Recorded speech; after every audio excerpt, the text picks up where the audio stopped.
Gavin and Stacey. Actress Alison Steadman, 76, has described how people are dying as a direct result of our NHS being underfunded.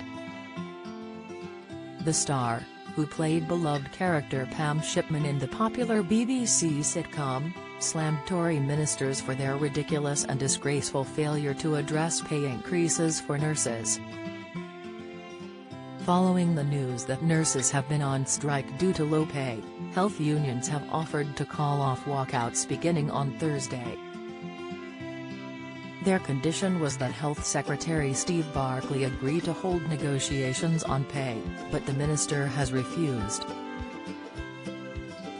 Sympathetic to the plight of nurses across the country, Alison weighed in on the issue, insisting that our country no longer deserves the name of Great Britain due to the appalling state of our NHS. The comedic actress, who is a patron of Keep Our NHS Public, said there are not enough doctors, nurses and ambulance workers to allow the system to function as it should. Alison described how the NHS has been underfunded and not respected in the way it should be, slamming the last 12 years of Tory rule. She said, "We've all had experience of there just not being enough nurses and not being enough ambulances. It is just diabolical that people are being kept in ambulances for 12 hours outside A&E.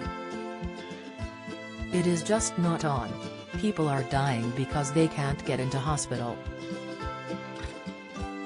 We need more nurses, more doctors, more ambulance workers. We need more hospitals." The actress went on to recall seeing a poor elderly woman who had fallen in the entrance of a Sainsbury's when she went shopping earlier this year.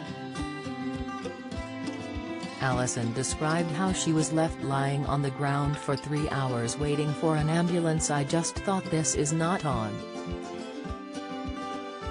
This poor woman. It was like a third world country," she said.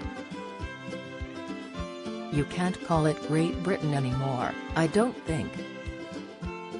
I love my country, I'm faithful to my country, but I do think over the last 12 years, things have gone down," she told the Mirror.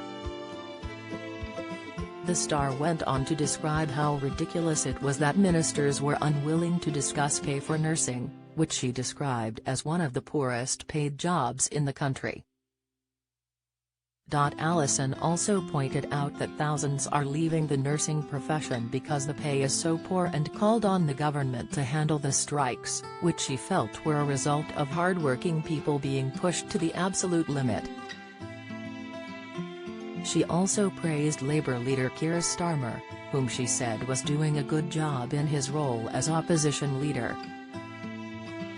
The union is currently demanding a pay rise of 5% above the RPI rate of inflation, which was 14.2% in October, but Pat Cullen, General Secretary of the Royal College of Nursing, has hinted that she could compromise if the government negotiates on pay. Ministers have repeatedly insisted they can't afford to give inflation-busting pay rises and say they have accepted the Independent Pay Review Body's recommendation of a £1,400 rise. On Monday night she told Sky News, "I needed to come out of this meeting with something serious to show nurses why they should not strike this week. Regrettably, they are not getting an extra penny." She also said that Mr. Barclay showed total belligerence this afternoon. "He closed his books and walked away. I did most of the talking, there was very little talking coming from the other side of the table, except to keep repeating to me that he has accepted the Independent Pay Review Body recommendation," she added. Keep Our NHS Public is campaigning for a well-funded and fully publicly owned and provided health service.